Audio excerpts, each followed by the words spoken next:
For you to be able to build anything substantial, a substantial team, you need to have a business that is built on leadership. When we started C21FG, we had a group of people called the Masterminds, and we worked together to put this team together, right? And over the years, we've come to understand that for you to build something of significance, it is important you have your group, your mastermind group around you. Your mastermind group is also called the inner circle, right? You have your inner circle. These are people that you trust. They trust you. You can sit down, you can plan and get things done without excuses. Any team without a mastermind group breaks apart. Any team where the mastermind group are not together does not do well. Even if you start well, you have challenges. That is why you have to be specific. You have to find a group of people who you can work with, who will not make excuses. You filter people and you arrive at a group of people that you are going to hold close and work with. People that will be there to do their activities, respect themselves, and focus on the vision. That is how you build your teams, right? So I'm going to be taking us through 3 of the laws of leadership by John Maxwell. So I'll allow John Maxwell to take us through these laws one by one, right? And then I'll tie these laws together, right? So right after the first one, I will come, tie it together, the second one and the third one. But for me, I consider these 3 laws the 3 most important laws for network marketing, right? The 3 most important laws for network marketing. And other laws are also there, very, very important, right? In fact, I felt when John Maxwell was talking about the laws of leadership, I felt he was actually talking about network marketing. Because you see that the concepts he shared are so powerful that when you bring them together, everything can change around you. So I want us to step by step look at these laws of leadership, the 3 of them. Some other time we're going to take the whole laws, probably when we have our team retreat, our leadership retreat in June. We're going to look at all these laws put together. But for now, let's look at just 3 of them. And I want you to look at the 3 laws from the lens of our business, from the eyes of our business. Put yourself in the shoes, right, of the person talking, of the person that is being talked about, and you will see how powerful it is going to be for you. Let's take a look at these 3 laws. We start with the first law, which is called the law of the lead. The law of the lid. The law of the lid says leadership determines the level of effectiveness. Now, this is a huge law, and although I say one law is not more important than any other law, here's what I do want you to know. If I would start off with any law, I must start off with this one, and here's why. Because if you can buy into this law in the next 5 to 6 minutes as I talk to you, if you can buy into this law, you'll have a great passion to learn all the others, and let me explain why. I'm going to illustrate the importance of this law by using my hands. Watch this for a moment. It's kind of a visual illustration. Let's say, for example, my left hand here represents my ability to lead people. This is how well John Maxwell leads people. This is my leadership lid. Okay. If this hand is my leadership, and if this hand is my business, in other words, my company, my department that I'm overseeing, okay, whatever I'm in charge of, here's what I want you to understand. My department, my business, my company, my organization, here's what I want you to understand. The lid of my leadership will never allow my business to get any higher. It'll never allow in other words, if this truly is my leadership lid, my company, my business, my department, my organization, whatever it is, it can never get any higher than the lid of my leadership. In other words, your leadership, my leadership, our leadership lid, whatever it is going to literally control and determine the size of our business. Now, this is huge. If I were sitting where you are right now and I was taking notes, what I'd be saying to myself is something like this. Since the law of the lid says that my leadership is going to determine my effectiveness, The most important thing that I can do in my life is learn how to become a better leader. Let me explain to you. Remember, I've already said to you the laws can be learned. We've already realized that you can learn these laws, okay? In fact, you told your neighbor, you can learn these laws. Now let me explain to you what can happen. Let's say from a 1 to a 10, my leadership lid is a 4. Well, what that means is if I'm a 4 as a leader, then my business, my organization is going to be a 3. Now here's what's not going to happen.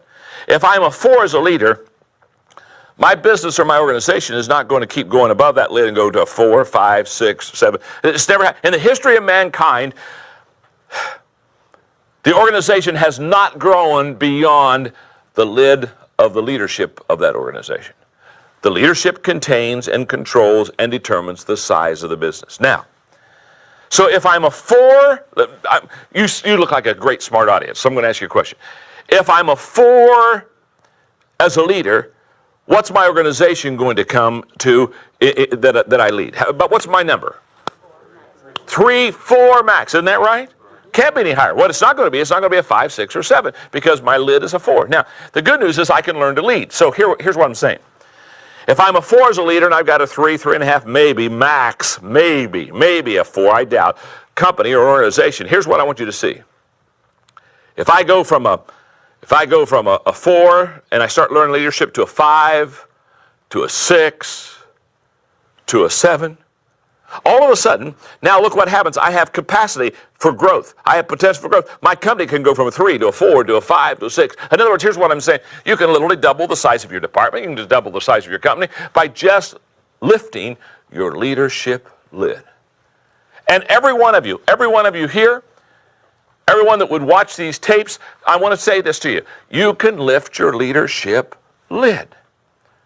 But everything, remember this, everything rises and falls on leadership. By the way, where I learned this, when I lived in San Diego, California, I had a fellow by the name of Don Stevenson who was my mentor.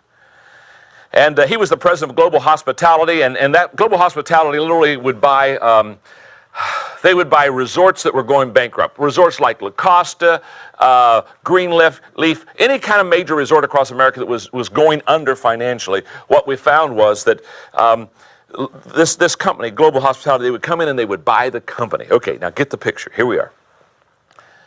I'm sitting out with Don Stevenson about every other month. He's mentoring me. And I asked him one day, I said, Don, when you go buy a bankrupt company, a resort that's going under, are there some things that you always do?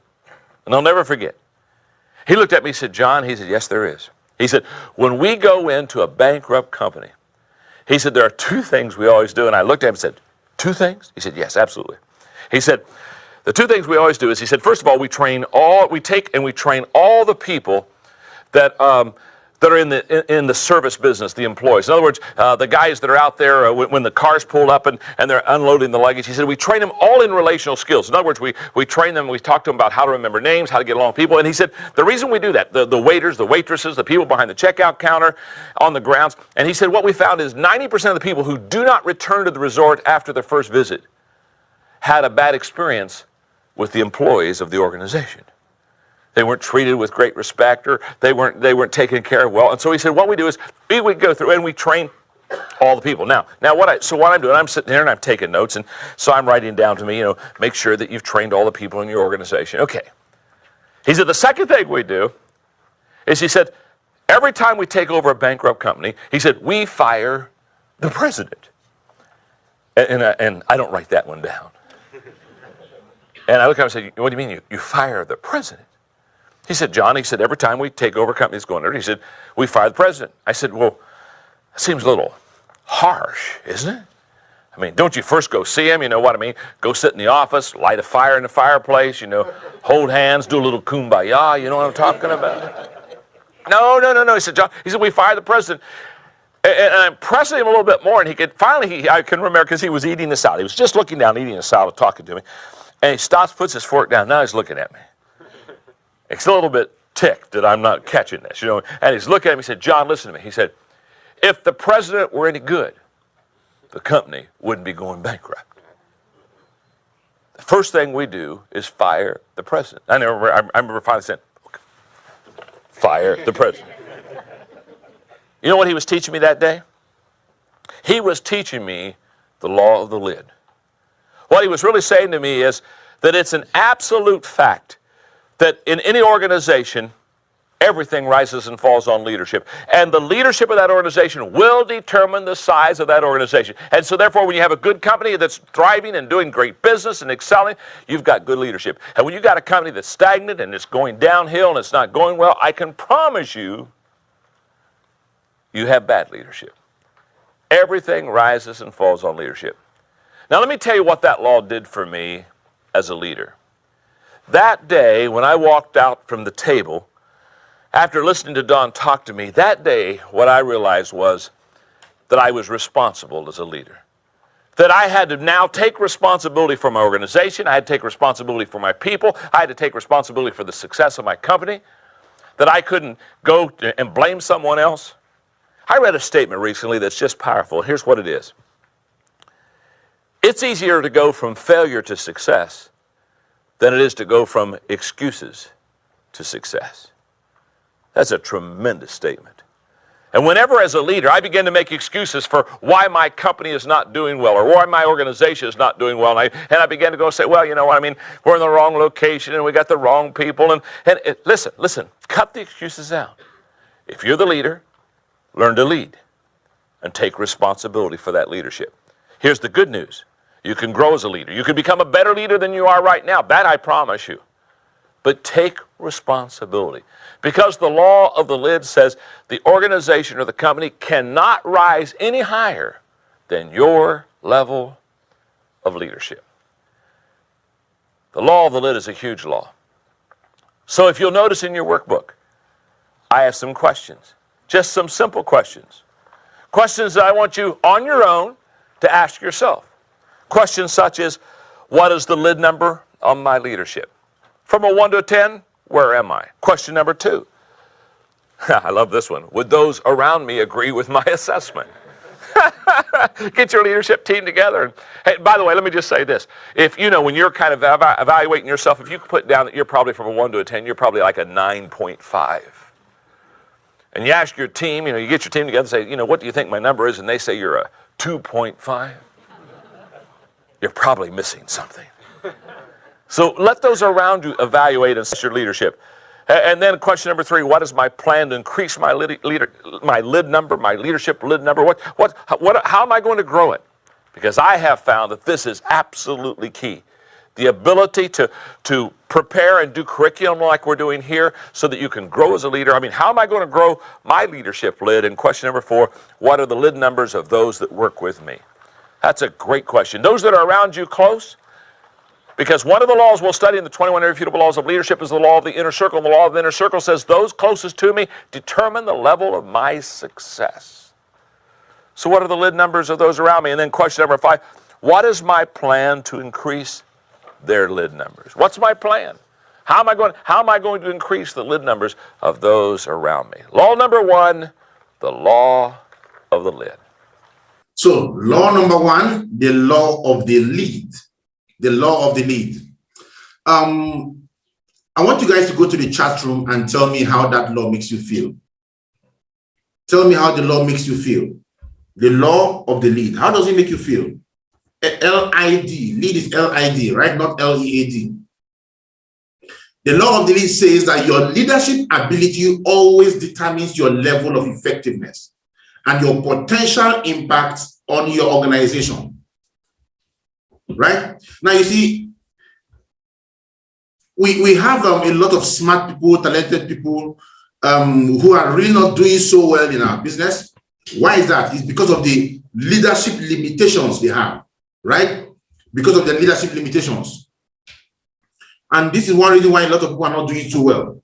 Because you see, when you have a challenge with your leadership capacity, your effectiveness as a leader drops.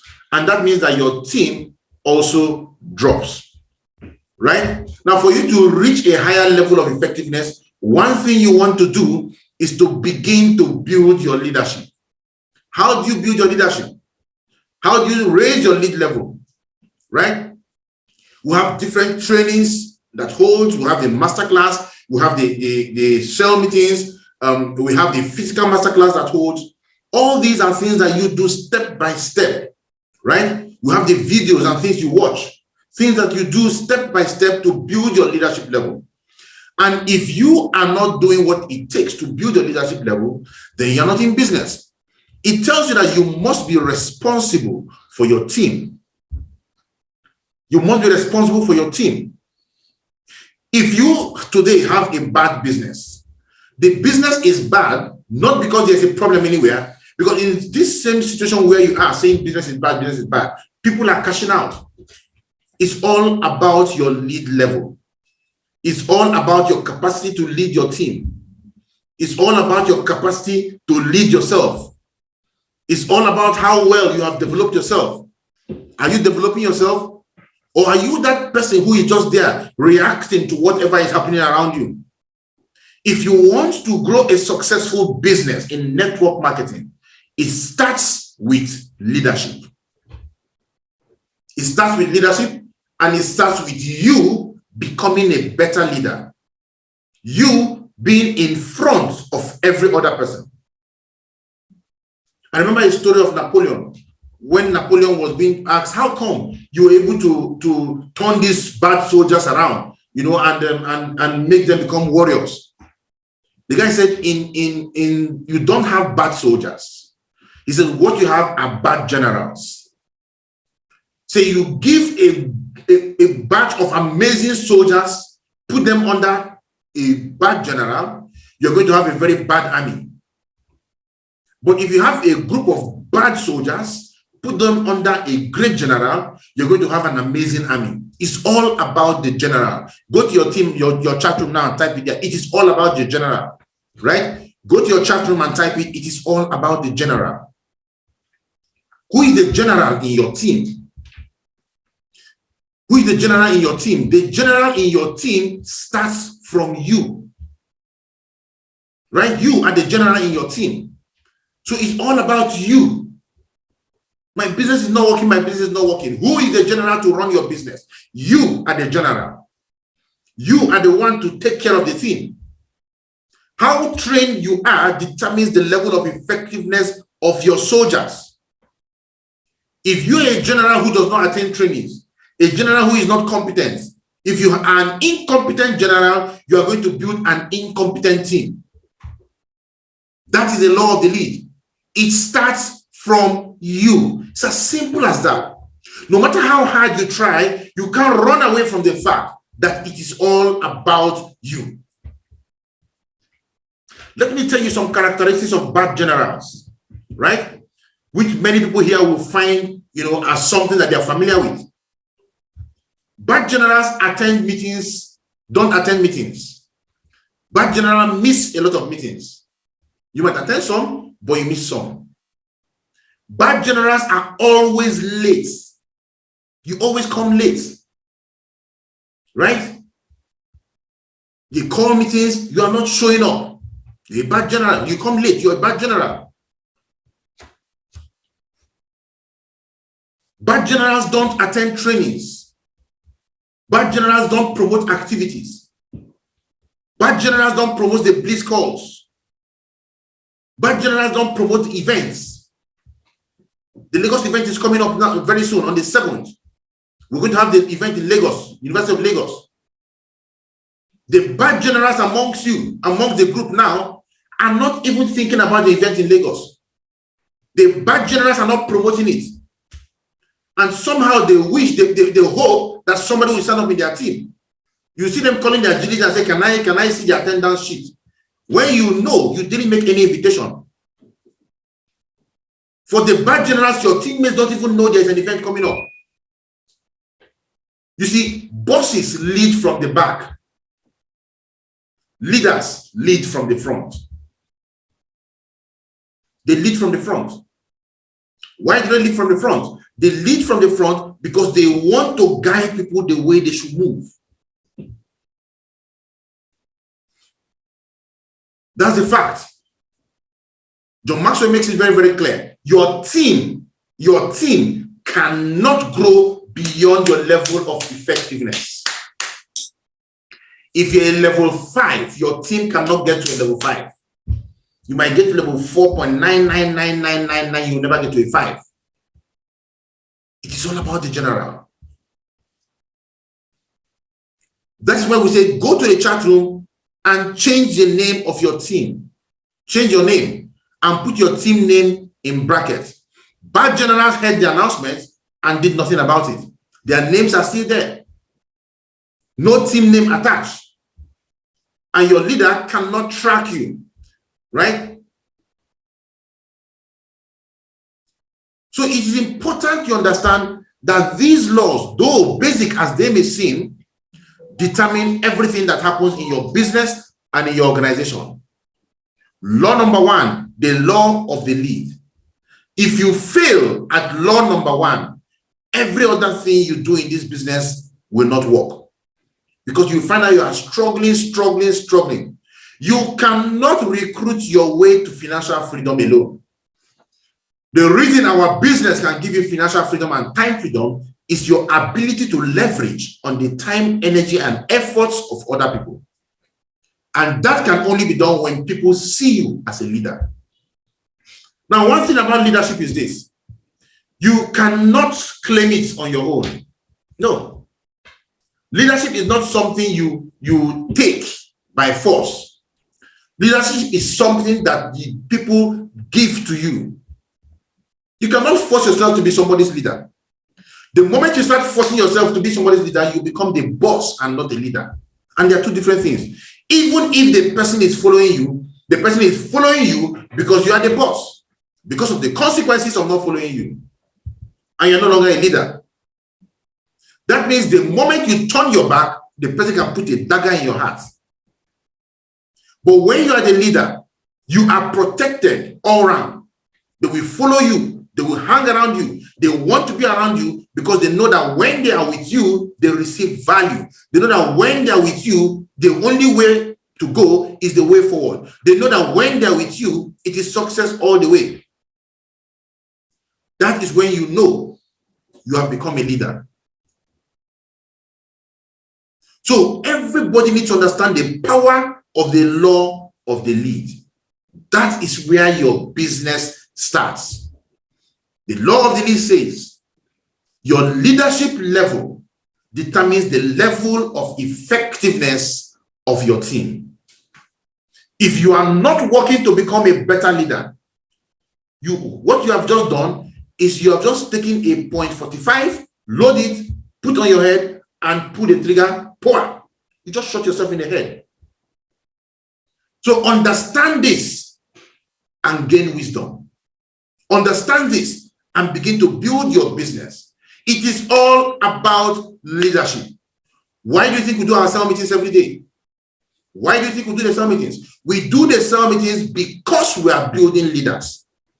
Every day, content enters your ears. It is leadership that we are building.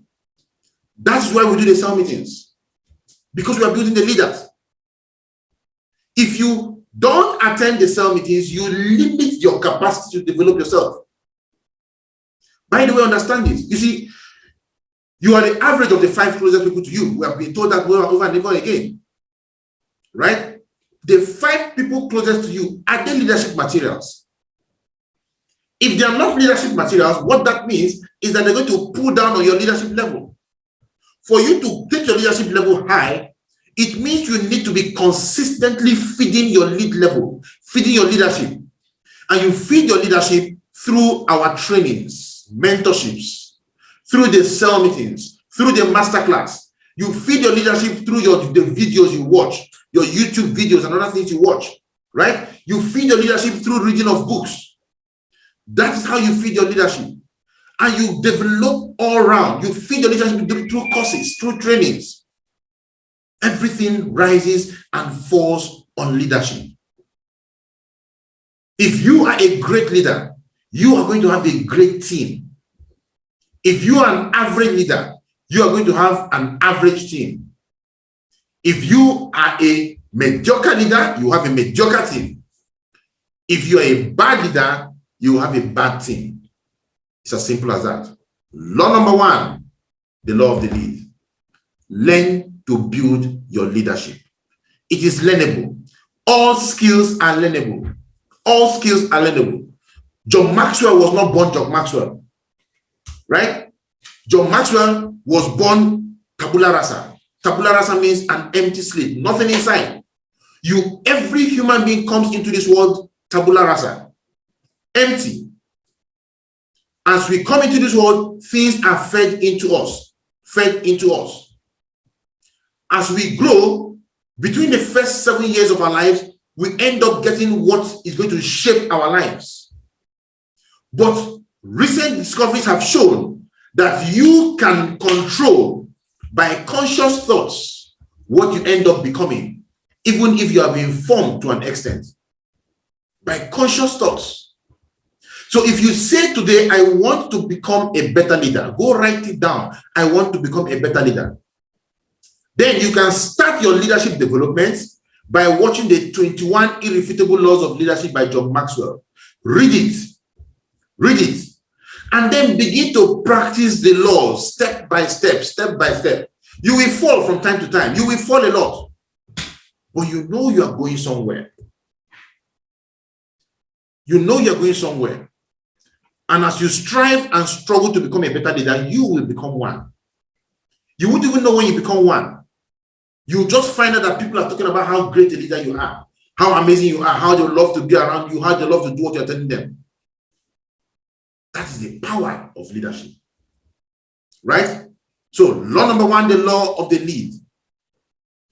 Let us bring up John Maxwell to talk about the second law I love to talk about in network marketing. Right? And that law is a very powerful law. He mentioned it during this law. And it is the law number 2. Right? Law number 2. And that law is the law of the inner circle. The law of the inner circle. The inner circle is powerful. That's what we call the mastermind group. You want to build a team that is going to take your business to the next level. You must work on the law of the inner circle. These are the people you are going to plan with. These are the people you are going to execute with. These are the people that will join you in conquering the world. These are the people that believe in your dream, you believe in their dream. Let's call up John Maxwell again. Let's take a look at the law of the inner circle. The law of the inner circle.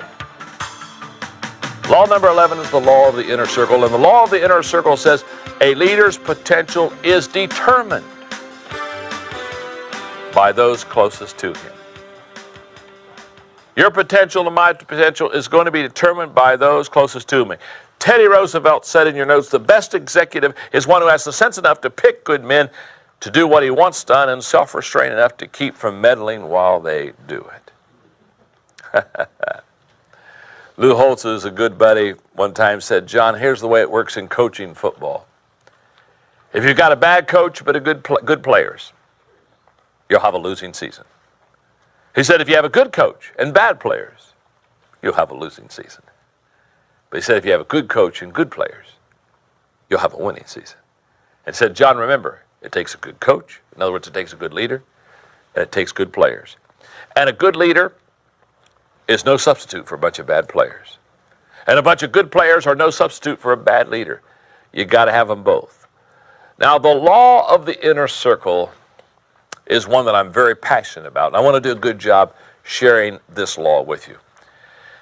You see, I was 40 years of age, kind of not having a midlife crisis. I didn't have one. I didn't really have time for one. But I was 40 years of age, and I began to ask myself this question. Why is it that I'm not achieving all that I want to achieve? I got in a couple of days of really kind of melancholy. I was a little bit frustrated. The reason I was so frustrated was because I just hadn't hit all of my goals. And when I began to ask myself why I didn't hit my goals, I looked at myself and I knew I was very disciplined. I worked hard. I have some gifts in the areas that I'm working. And I thought, by now I should be a lot better than I am. And then it hit me. The reason I wasn't hitting all my goals was because I didn't have a good team around me. That's when the law of inner circle really came to me. I formed this law at the age of 40 because all of a sudden I realized that if I was going to really reach my potential, I was going to have to reach my potential with people. Now, when I wrote the book, The 17 Laws of Teamwork, the first law of the law of teamwork is the law of significance, and the law of significance says one is too small of a number to achieve greatness. It's a great law. In other words, you can't do anything significant by yourself. So therefore, if you're one of these kind of people that likes being a self-made man, so once in a while people say, I'm a self-made man. They want me to congratulate them. I always look at them and say, oh, that's too bad. I hate to hear that. Because if you've made everything yourself, you haven't made much.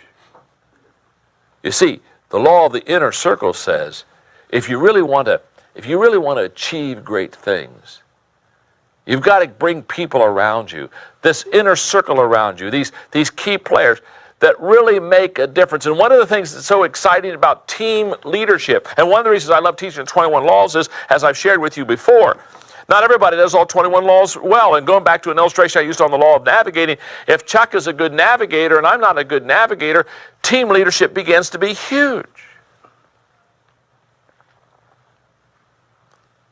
And what I need to do is I need to understand each one of my players and what their strengths are. And if this truly is my team, if this is my team, I'm going to tell you right now, this team is going to make me or they're going to break me. Isn't that true? Think about the people closest to you right now.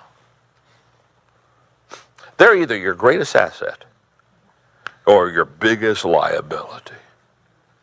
And every once in a while I run the leaders and say, man, I'm telling you right now, I can't get my team to come along and they're not doing this. I mean, by the way, it's not any fun. Is it any fun to hit the ball and drag Charlie, hit the ball and drag Charlie, hit the ball and drag Charlie, hit the ball and drag? After a while, don't you just want to hit Charlie?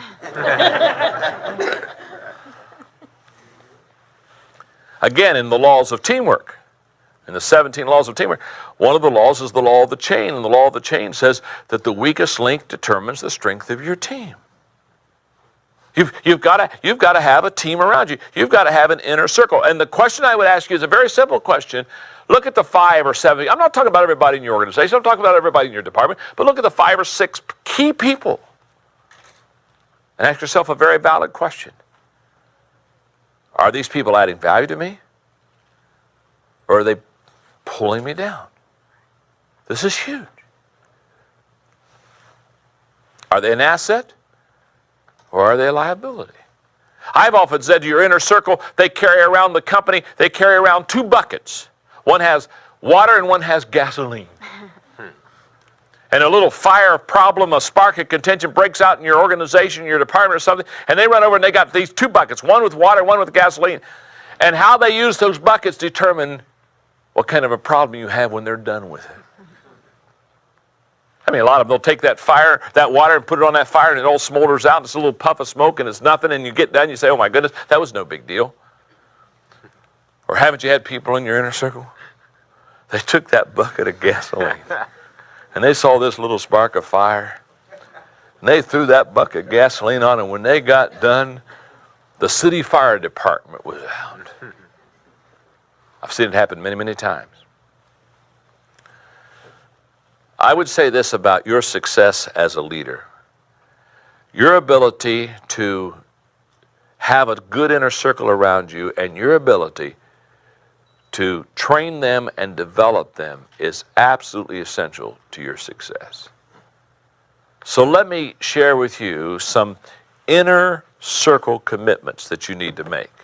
Let me share with you some commitments that you need to make as a leader to get your inner circle to where it needs to be.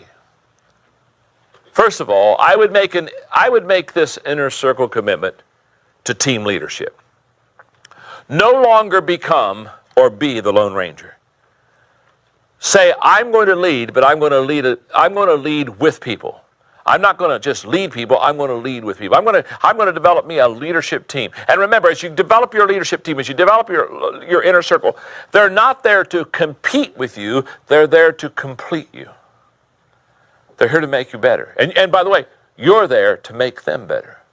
You should be adding value and completing them just as they're adding value to you and they're completing you. Make a commitment, an inner circle commitment to team leadership. Secondly, evaluate your leadership team. Since the inner circle makes or breaks you, be honest in your evaluation of them. Look at them realistically. Assess them. Hold them accountable. You cannot afford to have people in your inner circle that aren't performing with excellence, that aren't giving it their best shot, that are kind of slacking on you. You can't afford that. You can't afford that to do your inner circle, and you can't afford to let them do that to you. So you've got to evaluate those people that are closest to you. And for years, I've used a grid in evaluation. It's a simple one. It doesn't need to be yours, but I'll just share it with you. It's in your notebooks. When I'm evaluating people to either come into my inner circle who are in my inner circle, I evaluate, first of all, what I call potential value. What is their potential? Many times these are people who have been able to raise themselves up, and they show great potential because if you can raise yourself up, you probably can raise others up also. I look, secondly, at positive value. Those who just lift and raise up the organization, the morale of the organization. Is it not true? Do you not know some people? Do you not know some people that they just come into the company and they just suck air out of everybody? You know what I'm talking about? You know, don't you? Aren't there just some people you just see them coming? They just open the door and you see them and they're saying, "Oh, they're coming to me. I'm about to give up energy. Huh? I'm about to feel what it's like when you're dying." And aren't there other people? They just walk in the room and your energy automatically goes up. Wow. I found out a long time ago there are two kinds of people in life: lifters and leaners. Wow. And lifters have the ability to just lift me up and help me to go to another level. And leaners, oh my goodness. You know, the leaning in the beginning isn't bad, but when it's after about 3 years, you say it's a lot of weight to carry. So I look at their potential value, I look at their positive value, I look at their personal value. I'm talking about myself now. I'm looking at what personal value are they to me. Can I look at their life and say, here is how my leadership is enriched because they are part of my life? I look, fourthly, at production value. Do they have the ability to raise up others? Do they have the ability to produce? And then the final evaluation for me is what I call proven value. Have they done it for so long that there is a trust element here now that they just always come through? I'm getting ready for a big assignment, and so yesterday I sat down with my assistant, Linda Eggers, and I kind of shared with her what I needed her to do. In fact, she's doing it right now in her office because it's a large assignment for a group of business people that I'm going to meet with for the next 2 days. Last night, I don't know, probably 9:30, she's over at my home office, and we're going through it one more time, and she says, "John, I not only have done what you've shown me," and she gives it to me, but then she said, "I realized what you wanted to have accomplished with it," so she said, "I did it this way." And she just took what I had given her to a whole new level. And I said, "Linda, one more time, you just make me better than I am. One more time, Linda. One more time, as so many times. You've taken what I've given you, and you just made it better. And you're going to make me look so good, and you're going to allow me to help so many people because you are a key player on my inner circle, and you have proven value to me." Make inner circle commitments. Inner circle commitments such as, I'm going to have team leadership, and then I'm going to evaluate my team. Another inner circle commitment I want you to make is that you're going to develop your leadership team. Make that commitment. I'm going to develop the people around me. I'm going to make sure that my leadership team grows. And here's why. If you grow your inner circle, you'll grow your business. Grow your people, grow your company. It always works that way. That's the law of the inner circle.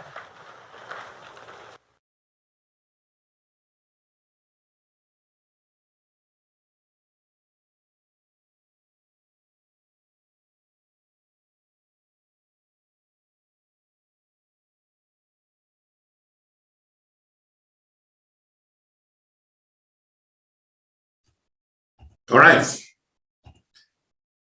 That was the law of the inner circle. That was the law of the inner circle. And you can see again what we are talking about, right? The law of the inner circle says that the leader's potential is determined by those closest to him. It's as simple as that. You see, for you to even begin to implement the law of the inner circle, it means that you have people around you. If there's nobody around you, how do you even do it in the first place, right? So you need to get people around you. You need to recruit those around you who are going to be a part of your inner circle, or also called your mastermind group. Nobody does anything great alone. No leader succeeds alone. There's this saying that no bird soars so high if it soars alone. When you look up the sky and you see vultures flying, if you see any vulture flying very high in the sky, they are usually in pairs. There are two. So they fly, you see them going in circles, at least two of them or more, and they rise. As a little child, I used to spend countless hours watching vultures fly. I see them take off. I just keep looking at them. I stay in the north, so I see them a lot. You just keep looking at them, and they're going higher and going in circles, higher and higher and higher, until they're practically out of your sight. That is what happens when you work as a team, when you work with people who see the vision with you. Now, when you have an inner circle, or you are part of somebody's inner circle, what you don't want to do is to be a source of crack in the inner circle, right? You cannot be a source of crack in the inner circle, wanting to break away. Then what that means is that you are teaching your own inner circle how to break away. You see, in our business, this business is where karma is really, really a bitch. If you want to win this business, what you give is what you get. What you give to your upline is what your downlines will give to you. If you are a source of headache to your upline, believe me, your downlines will be a source of headache to you. Right? Why? Because they are learning from the master. But if you're somebody that is always working with your leader, always part of the inner circle, always leading the charge with your leader, always promoting events when events are promoted, your inner circle will do the same thing because they see you do it with your leader. Now, understand this. Like I said initially, there is only a limit to what you can do on your own. Once you have reached your capacity in time and energy, the only way to increase your impact is through others. That's the only way. I cannot do beyond what I am doing because I'm just one human being. But by reaching you through this Zoom meeting and working with you, and you become a leader, you can reach people who I will never see, who I can never meet, right? And guess what is going to happen? Your business is going to move to the next level, and my business will also move to the next level. Because there's only a limit to what I can do with my own time, my own energy, and my own efforts. The capacity to build rests on your ability to build an inner circle of masterminds. That is how it's built. You work and promote with your masterminds. You promote to your masterminds, and your mastermind will promote to their own masterminds, who will in turn promote to their own leaders. And for what's happening, you have a team of smart and forward-thinking people taking the business to the next level. Let's look at home meeting, for example. Let's look at home meetings, for example. When we talk about the power of the home meeting, how your home meeting can help you build your team in sales, all the leaders, all the people in the inner circle of the leaders, you are supposed to take it and hand it down to your people and work it with your people. If you work the home meeting with your people, they will in turn work the home meetings with their people. How do they do it? It's very, very simple. Today is Saturday. You want to ask yourself, how many home meetings are holding in your team? What does it take? It takes you getting your team, your masterminds, to put people together in their homes. Put people together in your home, 5 people, 10 people. Go on YouTube. Click on my YouTube channel, Kelechi Anodere, download the video, the presentation video, and play it for them on screen. You don't need to have somebody come sit down with you to come and do home meeting for you. Because if somebody comes and does this for you today, tomorrow, what will happen? 2 people sign up into the meeting today. Tomorrow, you have to go and do to one of the 2. Even if he does to the 2 of them, for the 2 of them, and they get 2 each, that means next week again, now you have 4 people. He cannot possibly run 4 home meetings. And that means that those who have signed up earlier will no longer be having home meetings because everybody's looking at you. But when you use it, something as simple as our video, put it on the flash drive, and people come sit down, they listen to the presentation. They want to leave. You tell them, look, can't you give me 1 hour of your time? Am I not worth 1 hour of your time? I invited you to my home. They will sit down there and you play them the video, just 1 hour thereabout, the video is done. And then they have questions. What do you do? Pick up the phone. When they answer questions, call your leader. Your leader answers the question. If you push this in your inner circle, they push it in their inner circle. Within the next 6 months, you cannot be making less than 2 million naira monthly. I tell you. Because your team is going to so explode that you won't know where it's happening from. Because you are building in cells. You are building through homes. You don't need halls. You don't need halls. What you need is your determination to succeed, right? Through the power of the inner circle, using people in your teams and working with them. Everybody working the video, walking people through the video every Saturday. This is different from the Zoom meetings or the presentations you do. These are walking your core people into your home, showing them the business. If you don't like people coming to your home, take them wherever you want to take them, play the video for them, let them watch it. Surround yourself with high performance that extend your influence beyond your reach and help you grow and become a better leader. So your inner circle has to be a group of people who are high performers. So watch them. When they come in, watch them. Watch them. Pick out those who are good and bring them into your inner circle. Bring them into your inner circle. People around you are great candidates for your inner circle if they have the following criteria. 1, they have high influence on other people. So as you recruit your business, look for those who have high influence and bring them into the inner circle. Right? Now, you also want to bring people who possess strength in your area of weakness. So if you're really somebody who doesn't know how to speak, you want to bring people into your inner circle who know how to speak. One other law in the law, 21 irrefutable laws of leadership that you want to know about is called the law of navigation. The law of navigation tells you that you cannot be good in all aspects of the 21 laws of leadership. With the law of navigation, there are places you must default to other people. In this business, I can talk about the business. But you see, I have no clue what these products do. Right? I can't tell you, I can talk about these products C247, right? What I can only tell you about them is what is written here. They contain 29 vitamins, 18 amino acids, 14 super green foods, spirulina blends, if that's how they pronounce it, 12 whole fruit juice blends, 12 whole vegetable juice blends, 12 mushrooms. What the heck that means, I don't have a clue. What this does, I just know it cleanses me, right? But you know what? I am more focused on the money I get by selling this. So I do that. Now, if I want to, if somebody calls me and says, what is C247 all about, blah, blah, blah, blah, I will send you a website, right?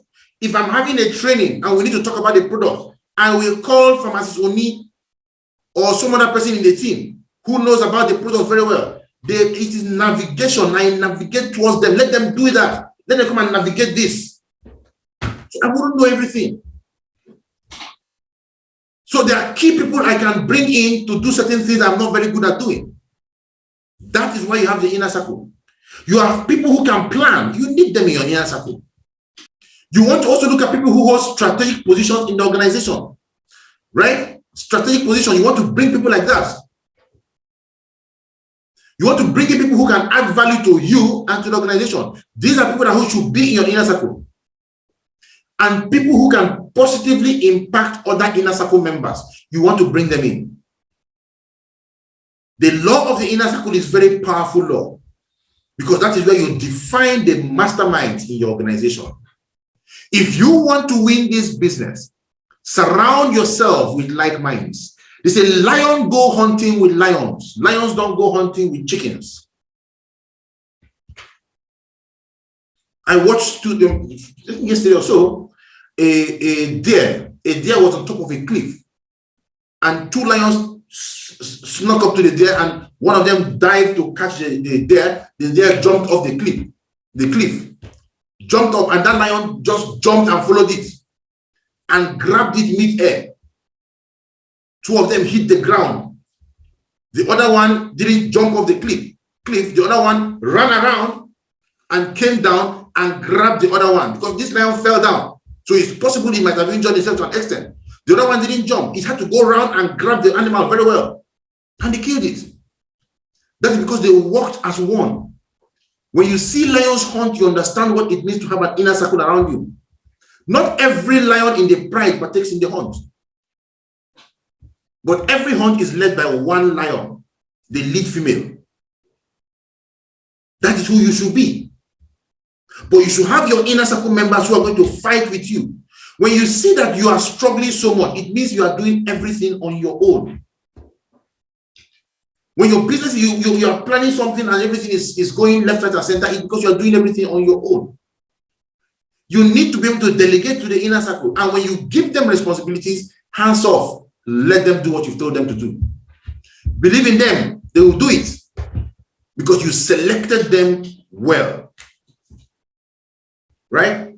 So always do that.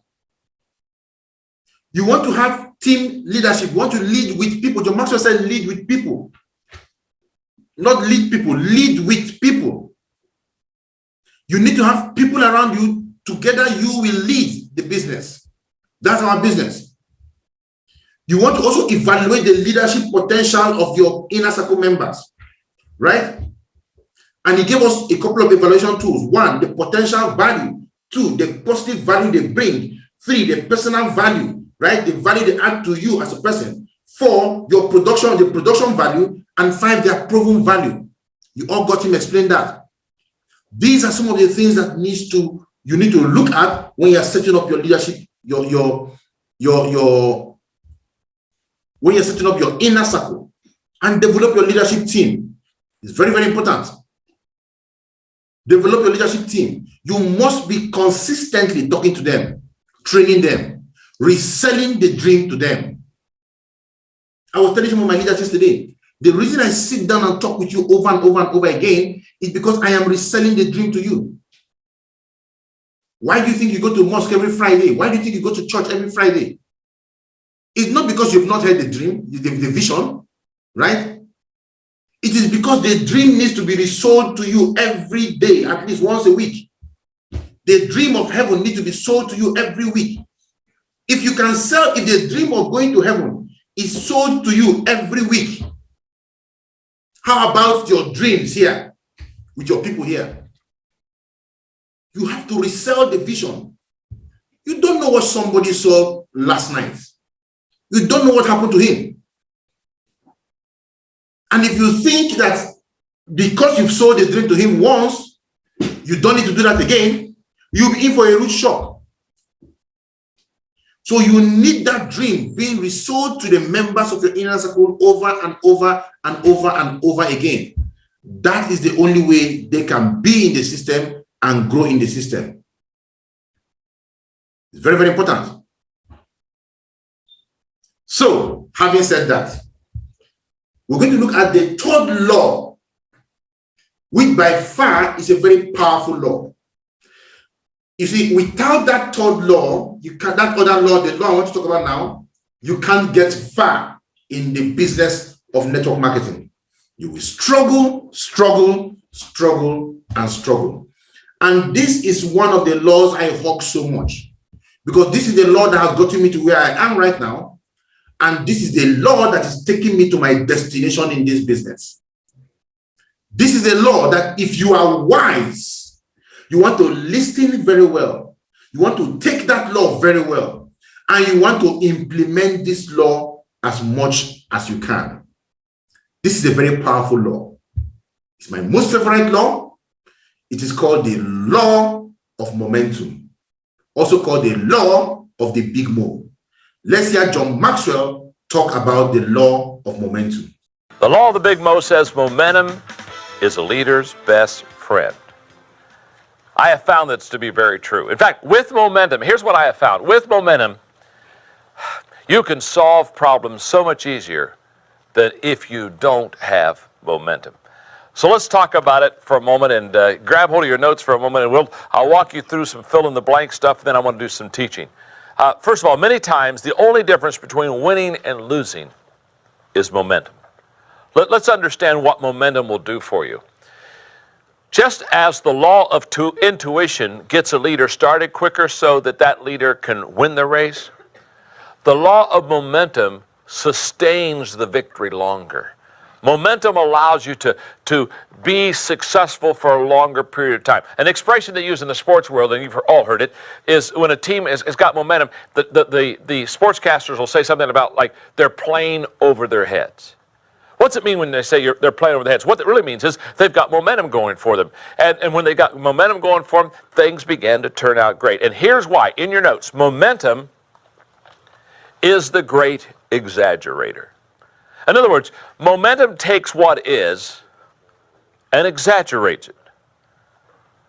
Stay with me in your notes. Momentum makes leaders look better than they are. That's why I call it a leader's best friend. In other words, think about for a moment, just stop for a moment. When you've got momentum, people think you're better than you really are.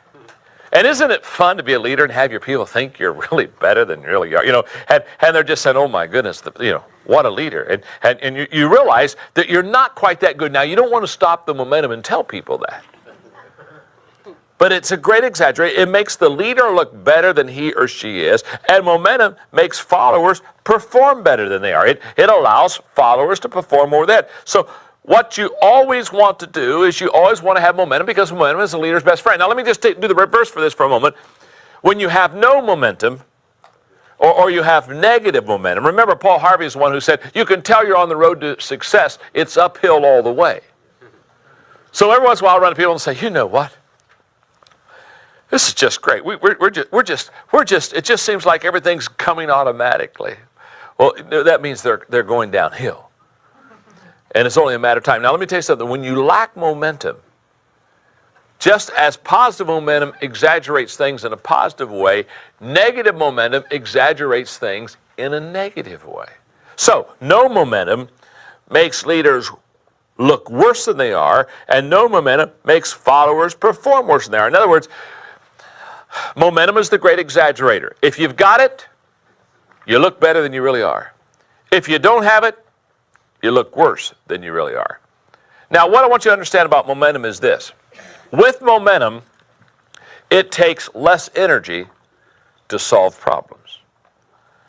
What discourages organizations more than anything else is problems. What discourages people more than anything else is problems. And so what happens is that when problems begin to bog you down, it seems like momentum begins to ebb. Now, the reason for that is the fact that the problem becomes bigger than the momentum instead of the momentum becoming bigger than the problem. So let me explain to you the difference. Here's the difference. What I have found in teaching leadership is this. Managers deal mostly with problems. That's just the nature of who management is. They deal a lot with problems. And nothing wrong with that, because you got to deal with problems. Where management deals with problems and works on problems, what I found is leaders, they work on momentum. Leaders know that if they can create momentum, many of the problems they have in their organization will be solved. Let me explain to you what I mean. Here we go. A train going down the track 55 miles an hour. I mean, that train's just come. A train going down the track 55 miles an hour can crash through a 5-foot thick concrete wall, steel reinforced. It'll crash through that concrete wall and just keep on going. Why? Because it has momentum. It's moving down the tracks. A 5-foot thick concrete wall, steel reinforced, can't stop that train because it has momentum. That same train stopped dead on the track without any momentum at all. You can put a 1-inch block in front of the driving wheels, and that same train that could crash through a 5-foot thick concrete wall, steel reinforced, that same train with a 1-inch block in front of its driving wheels cannot even get started. This is a huge example of momentum. It works the same in companies. If you've got momentum in your company, you know what you can be doing if you've got momentum? You can smash through a 5-foot thick concrete wall, steel reinforced problem, and keep on going. If you don't have momentum in your company, you know what happens? I can promise you, if you don't have momentum in your company, there could be a 1-inch problem, and you can't even get started. That's why I tell people all the time, your problem is not your problem. In fact, the problem is, people think the problem is the problem. And the problem is not a problem, but because you think the problem is the problem, you work on a problem that's not a problem, and the problem wasn't a problem, now becomes a problem, not because it was a problem, but the problem is you didn't know the problem wasn't a problem, so the problem that was a problem has become a problem because you didn't know the problem wasn't a problem. So now you have a problem that wasn't a problem that is now your problem because you didn't know the problem wasn't the problem.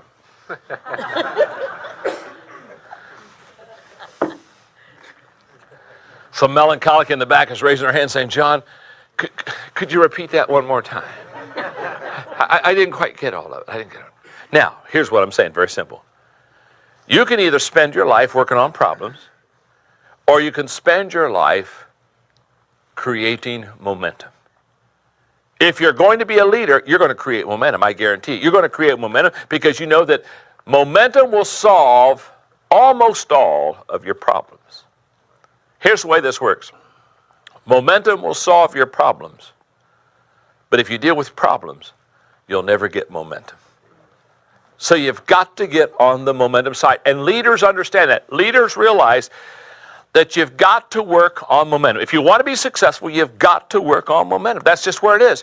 So, because see, there are two kinds of people, and this is so important. It's in your notes because I want you to be sure to get it. There are two kinds of people. First of all, leaders are like thermostats. They control the temperature. And followers are like thermometers. They record the temperature.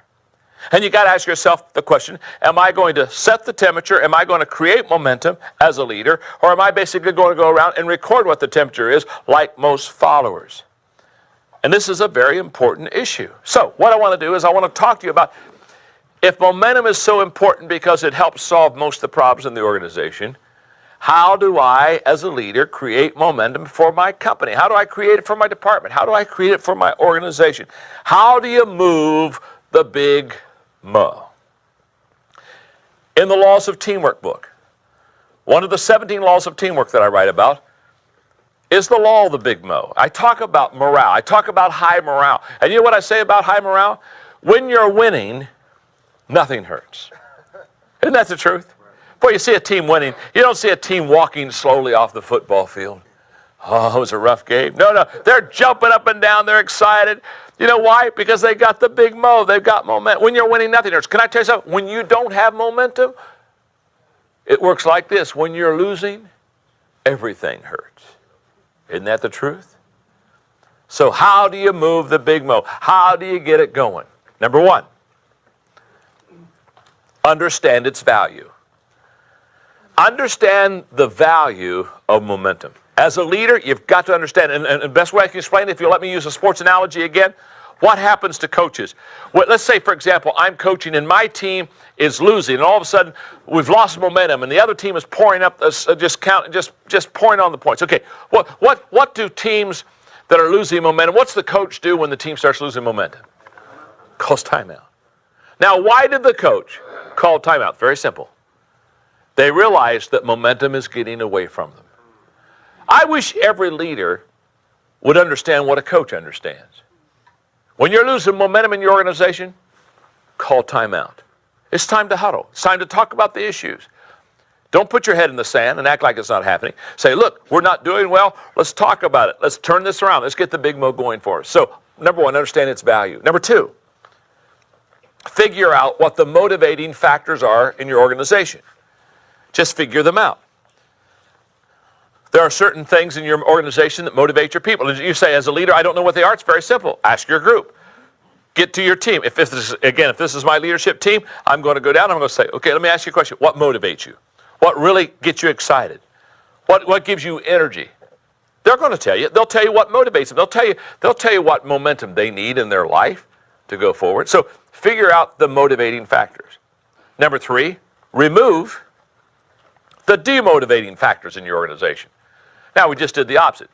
You're feeding in the motivating factors, For example, I may be talking to my team. Hey, what's your name? John. John, I may be talking to my team and I say, okay, John, let me ask you a question, John. What demotivates you? And John may say, you know what? In our company, it takes too long for me to get an answer. Man, 3 weeks ago, I want to know about something. I'm still waiting on the answer. All the bureaucracy and all the stuff, all the paperwork, I hate that stuff. And so I say, okay, John, one of your demotivating factors, obviously, is bureaucracy and too much paperwork. So what do I do as a leader? I say, okay, let's see how we can give you direct lines so you can get your answers. Okay, what I'm saying is leaders instill motivating factors to get the momentum going, and they remove demotivating factors. Number 4, schedule times for direction and celebration. In other words, when you win, have a party. And when you have the party, always give them direction for the next step.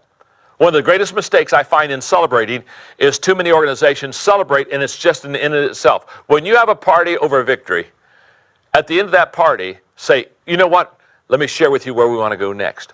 Always give direction at your celebration times. Always say, this is our next level. This is where we're going to go. Because the people they already have momentum. They feel they can win. They feel successful. They feel good about themselves. They've got a victory under the belt. That's the time to give them the next challenge. Number 5, recognize and honor people who move the ball forward. Very simply put, find the people who move the ball forward, give them the credit, recognize them, get them up in front of the people. Very important. And by the way, if they're not moving the ball forward, don't applaud. It amazes me in so many organizations how we affirm people that aren't doing a good job. You've never seen a coach, when a ball player fumbled, stand on the sidelines and clap and say, "That a way to go." No. So you recognize and affirm those who are doing the job. And number 6, practice what I call character leadership. And I would define character leadership this way. Character leadership is when I lead with enthusiasm and hope, and the future doesn't seem very bright. In other words, the average person, when things don't look good, they sag. Leaders, they suck it up and move forward and get positive, and they lead whether they feel good or not. Quit waiting to feel good to lead. Quit waiting for your first victory. If you've had a loss, put it behind you. Keep going. Have character leadership. Understand that as you go, so will the team go.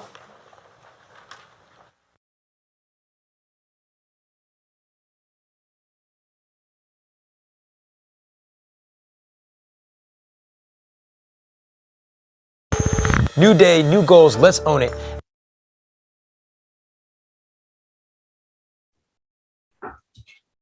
Okay, this is another big one. This is the law of momentum. The law of momentum, also called the law of the big mo, right? And John Maxwell, he just made it very clear here. He started by letting us know that momentum is the leader's best friend. And that is why I tell you, you see, this is my best law. Momentum is a leader's best friend. And there are so many reasons why he told us that, You see, he said that the only difference between winning and losing is momentum. And it's as simple as that. That's the only difference between winning and losing is momentum. When you have momentum going for you in your organization, everything seems to be going well. Everything seems to be going well. You see, the job of the leader is the job of sustaining momentum. Once momentum starts in your team, your job as a leader is to sustain the momentum. If you remove your hand from that task, you begin to lose momentum. That's why the Bible says that nobody who puts his hands on the plow and looks back is fit for the kingdom. If you want to move your business to the next level, as your hand is there, keep on pushing, right? It's going to take you lesser effort to achieve more results, but you must be at the forefront of promoting momentum in your organization. We have seen a lot of situations where people start to run their businesses, They are building momentum, building momentum, building momentum. People are signing up, people are calling them, and all of a sudden, they just go blank. Bam. They stop taking calls, they stop responding to people's calls, they stop doing things that need to be done. They feel the team is now going to run itself. And the next thing you see is the team nosedives. We've seen this happen 1,000 times. In my team, it has happened many times. So it is important you understand that momentum is the job of the leader. Momentum is the job of the leader. Momentum begins with you as a leader. John Maxwell said that the only difference between winning and losing is momentum. It's momentum, right? Why is it so? Because you see, when you have momentum in your team and you win, momentum sustains the victory longer. The more you have momentum, the more you win. The more you win, the more it motivates people. The more it motivates people, the more they win. The more they act. The more they act, the more you win. The more you win, the more it motivates them. The more it motivates them, the more they act. The more they act, the more you win. It begins to create a vicious cycle of success. When there's momentum in your organization, that is what happens. But one of the core things you need to understand is that momentum begins with you. It begins with you. Without momentum, you don't have a business. Nobody will come and give you momentum in your team. Nobody. The only way for you to have momentum is for you to find it out yourself. Right? You are the one to get momentum moving in your organization. It's as simple as that. Momentum is the leader's best friend. When you have momentum on your side, the future looks bright and obstacle appears small and even seem to disappear. That's the truth. When you have momentum in your team, in your organization, everything is working well for you. But when you have no momentum, even the simplest task seems to become impossible. John Maxwell gave us a full mouth, right? A mouthful when he talked about your problem is not your problem. And that's the fact. Because for most of us, we are working on what is not the problem. You think that the problem is the fact that you don't have a team. You're not making money. That's the problem. No. The problem is that it's not that you're not making money. The problem is not the fact that people are not attending your presentation. And we invited 2 people and nobody came. We invited 5 people, nobody came. That's not your problem. Your problem is not the fact that you're not having sign-ups. Your problem is not the fact that people are not attending cell meeting. Your problem is the fact that you don't have momentum. And understand this clearly, that momentum begins with you. There are 2 types of momentum. We have personal momentum, we have group momentum. Before you can have group momentum, you must first have personal momentum. Personal momentum is your ability to be in momentum yourself. Do the activities that will bring the team around you, and with that team, you will now launch out group momentum. They will see your personal momentum and they will hit into it. They will plug into it. Why? Because momentum makes followers perform better than they are. That's a simple fact. When people come into your team and they see people are making calls, guess what happens? They will, by association, begin to make more calls than they normally would have made. And that is momentum increasing for them. By association. They are now in the midst of lions. And guess what they want to do? They want to become a lion too. As simple as that. No momentum makes a leader look worse than he is. No matter how good and great a leader you are, if you lose momentum in your team, people will begin to see you as an ineffective leader. That is why it is important that if you call yourself a leader in the team, you must be at the forefront of momentum. The forefront, leading the charge. When we open the cell meeting by 8 a.m. in the morning, your name is already there. Because when your leaders come in, your teammates come in, they are looking at your name. They are looking for your name. Ah, Mr. Shapito is not in the meeting. And they'll walk away. But when they come, every morning they come, 8 a.m., Mr. Shapito is in the meeting. Just trust me, they will always come early. You know why? Punctuality is the politeness of kings. There are certain attributes that are reserved for kings. One of them is punctuality. So if you have the mindset of the king, it means that you must be punctual. You can't come for a meeting of 8 a.m. by 8:40. What are you expecting to get? And then when you come in, you come with excuses. You come with a lot of excuses. When John Maxwell was talking about the law of the lead, he said that it is so the law of it was the law of the inner circle. He said that it is easier to go from failure to success than from excuses to success. Right? So the law of the lead. It is easier to go from failure to success than to go from excuses to success. You see, when you make excuses, you commit a grievous sin. When you make excuses, you commit a grievous sin. And this is one of those things that God hates very well, people who make excuses. In other words, you are saying it is not my fault, it is the fault of another person. You come late for a meeting, you have your Zoom on your phone, your own phone. Your phone is on your hands, you are in your house. Right? And you sign into an 8 a.m. meeting by 8:45, and you are at home with your phone in your hands. How else can you describe the height of unseriousness? How else can you describe it? A Zoom meeting is supposed to start by 8 a.m. and you are logging into that Zoom meeting by 8:45, and you are logging in with your own phone. Did he ask you come and log in at a different venue? No, that phone was with you.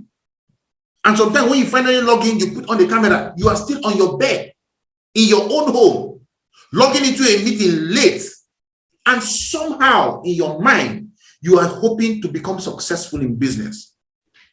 You're kidding yourself. And what happens is that your teammates learn it from you.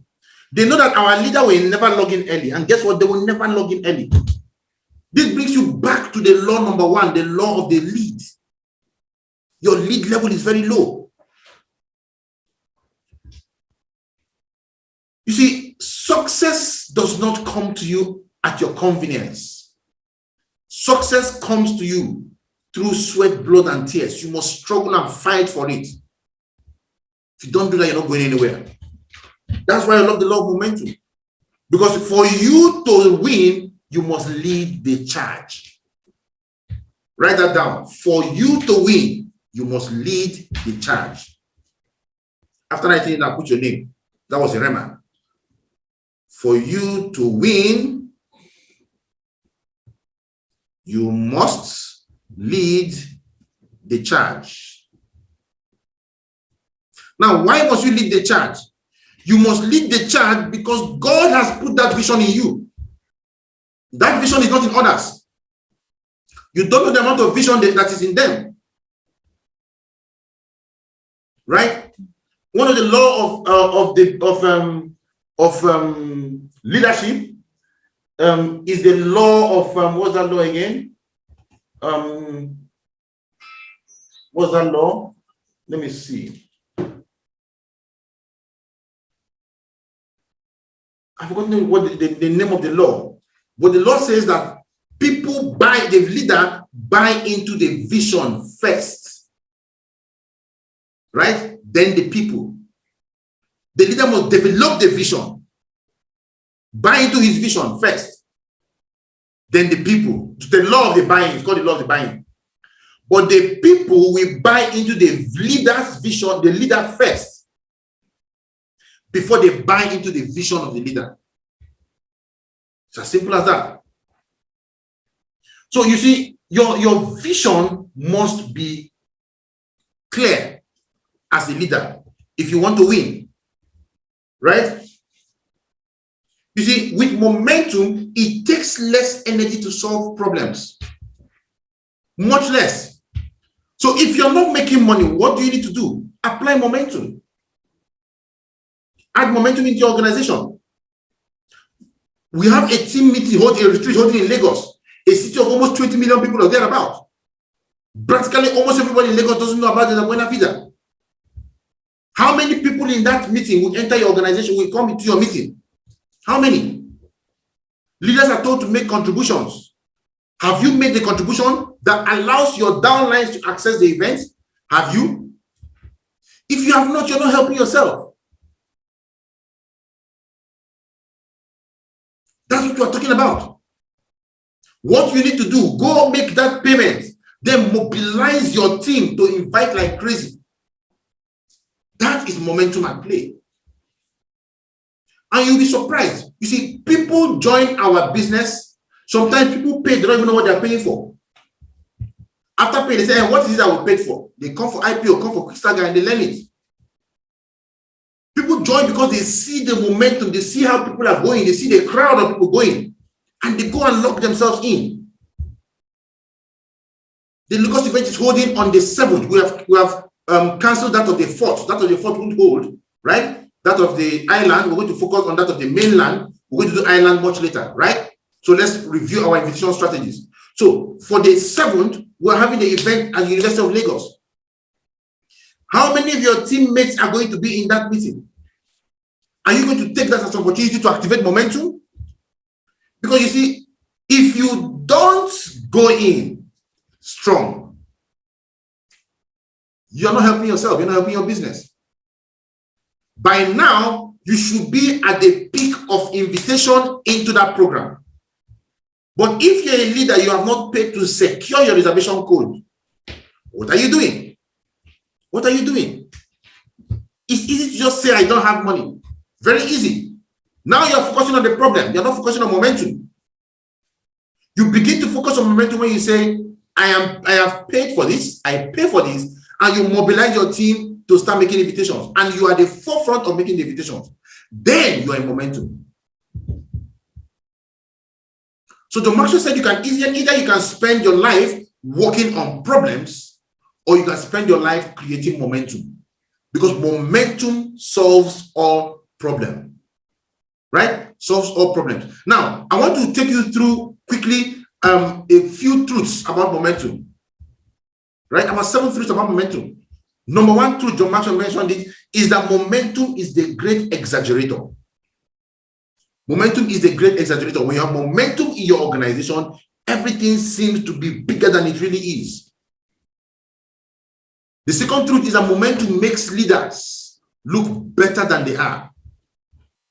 It makes leaders look better than they are. If you join this business today, you need one on your left, one on your right. You recruit 2 people. And those 2 people take the business to the next level. They join the Lagos event. They begin to move things. They begin to do things. And they are producing results from both sides. Guess who will be celebrated? You are the one that will be celebrated.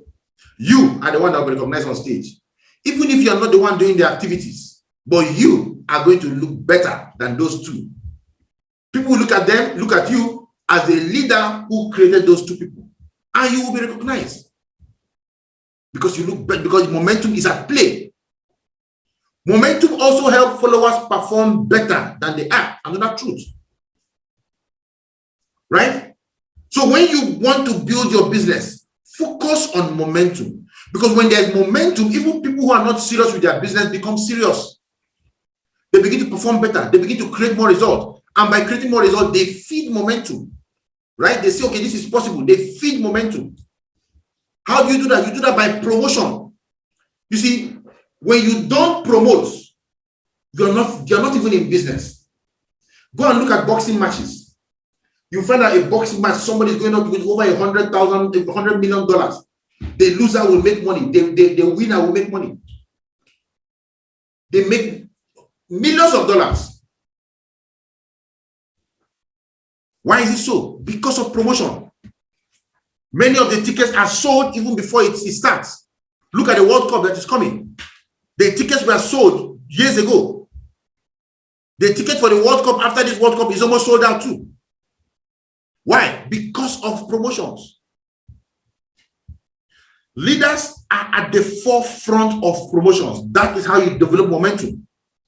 You develop momentum through promotions. You're in the activity and you're promoting the activity. Are you talking about the Lagos events? Do people even know about the events?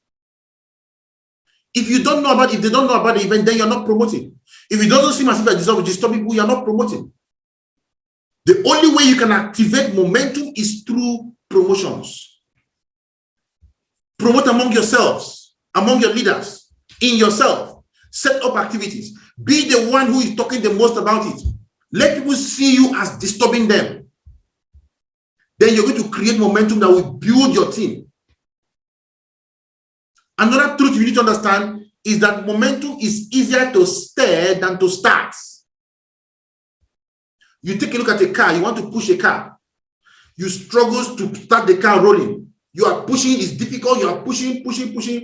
But it's clear that as the car begins to roll, it becomes easier for you to push and you require less energy to push. But if you allow the car to stop again, you have to put a lot more energy again to start. So for you to build momentum, work momentum, it is easier for you to stir. So at the beginning, a lot of work needs to be done by you. And that is where a lot of people give up because of the amount of work they need to put in to get started. If you have ever seen a train start, you understand how momentum is. You see, the engine power of the train does not increase when the train is moving. It's still the same engine capacity. Same with an aircraft. When an aircraft wants to fly, the pilot will give it full blast, momentum, bam.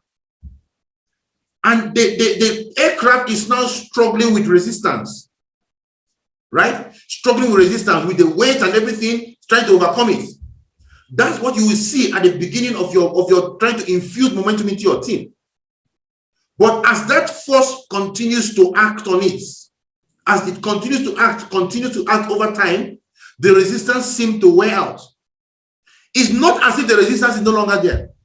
It's there, right? It's there, but it becomes insignificant because momentum is overcoming the resistance,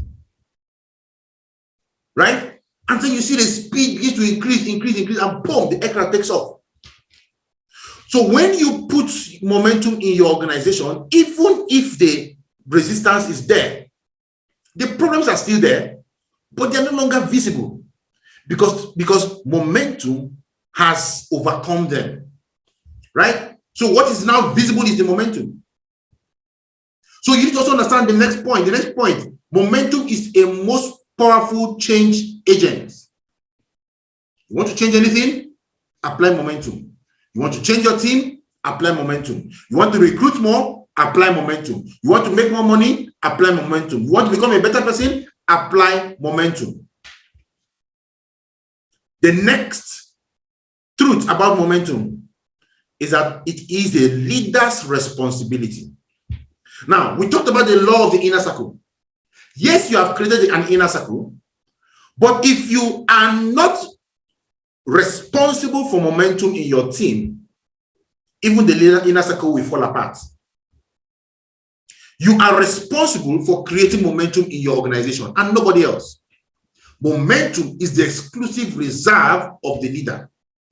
If you reduce your momentum coefficient, that is going to reduce your team's momentum coefficient, which will reduce your team's effectiveness. So it is your responsibility as a leader to sustain momentum of your organization and not leave that into the hands of others in your team. No matter how good and effective your downlines are, your leadership team is, right? If you are not at the forefront of sustaining momentum, you will crash. And the last truth about momentum is that momentum begins inside the leader. You see, I have always told a lot of my leaders that one of the things that hold you back is because you think small. You think small. And how do you think small? Many of you have offices all around the country. And you want to have momentum in your organization. And what do? Monday, Tuesday, Wednesday, Thursday, Friday, you organize events inside your hall. We understand that. You cannot be paying for big events all over the place every day. But Saturday and Sunday, you still organize events inside your office. What if your office can only seat 50 people or 100 people? The law of the least says that you have put a limit to the number of people that can see the presentation in your hall. Every other person inviting into that presentation are now inviting in piecemeals, because they all know that the hall can only seat 100 people. Why do you think we went to Lagos and we went for a hall that can seat 2,000 people? And we are paying almost $1 million for that. Why do you think we're doing that? Because we know that we want to activate momentum. So for all of you all over the country who have offices of your own, I want you to know that it is a taboo for you to run a weekend event inside your office. It's a taboo because you limit yourself to the number of people you can put in the hall. If you have a team of 20 people and 20 of you come on Friday to do bliss calls, of course, you will not even do the bliss calls against the event. Why? Because you know the hall will not take it. So you tell them invite from your house. And many of them will invite from their homes and they'll get distracted. And they won't be able to create the result they're looking for. But when you bring the 20 of them into a single environment and you all sit down there and make 50 calls, that is 1,000 calls that you have made. Will you invite 1,000 people into a 100 capacity room? No, you won't. You will need to look for a hall. And that is you building momentum. So it begins inside you as a leader. It begins in the decisions you make. It begins in the mindset you have. It begins in the thought processes you have. It begins in your capacity to think big. Think big at all points in time. Think big. You see this book? This is one book I want each of you to look for and read. The Magic of Thinking Big. I read this book in my third year in the university and it transformed my life, right? It made me begin to think about everything I become today is because I read this book, The Magic of Thinking Big. A lot has been said about the capacity of your mind to lead you to success. Lots of books like this. The Magic of Thinking Big by David Schwartz, Think Big by, what's his name? This black man, Miles Monroe, right? We have The Power of Positive Thinking by Norman Vincent Peale. We have a lot of books, As a Man Thinketh and the rest of them. It shows that when you think big, you achieve big. When you think small, you achieve small, right? I want to read one paragraph here for you. How to develop the power of belief. It says, think success. Don't think failure. So those of you who are already thinking about how you don't have money for Lagos and now there's a problem, blah, blah, blah, blah, blah, why you cannot come to Lagos, you can make excuses or you can find a way. The choice is yours.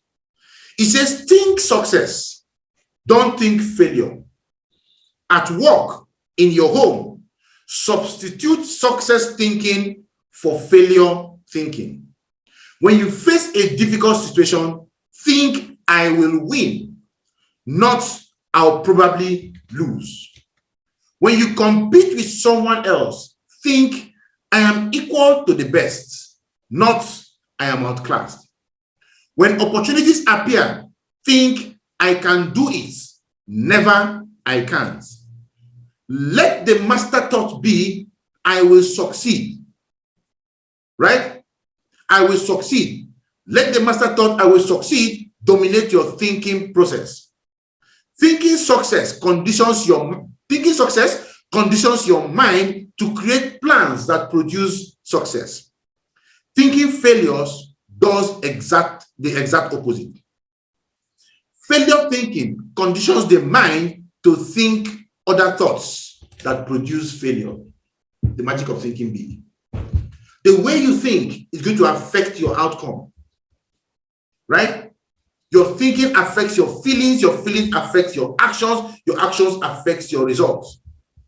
It's a vicious circle. And your result will now again influence the way you think, reinforces it, which will influence your feelings, which will influence your actions, which will influence your results again. So you want to think big. You want to think success. You want to think, yes, this event coming up, I'm going to use it and I'm going to transform my life. You want to think, I'm going to use this event to activate momentum in my life. And you want to go all out and get momentum, because momentum is a leader's best friend. Without momentum, you're not doing anything, right? But with momentum, guess what? Every problem can be solved in your organization, right? So, gentlemen, I believe you've gotten value from today. If you've gotten value from the masterclass today, come to the chat room and type value, value, value, right? Come to the chat room and type value, value, value. Come to the chat room. Let winning be something that is going to be your default setting, right? Your default setting, and not thinking failure. You are built for success. You are built for greatness, and nothing can take that from you. God bless you all.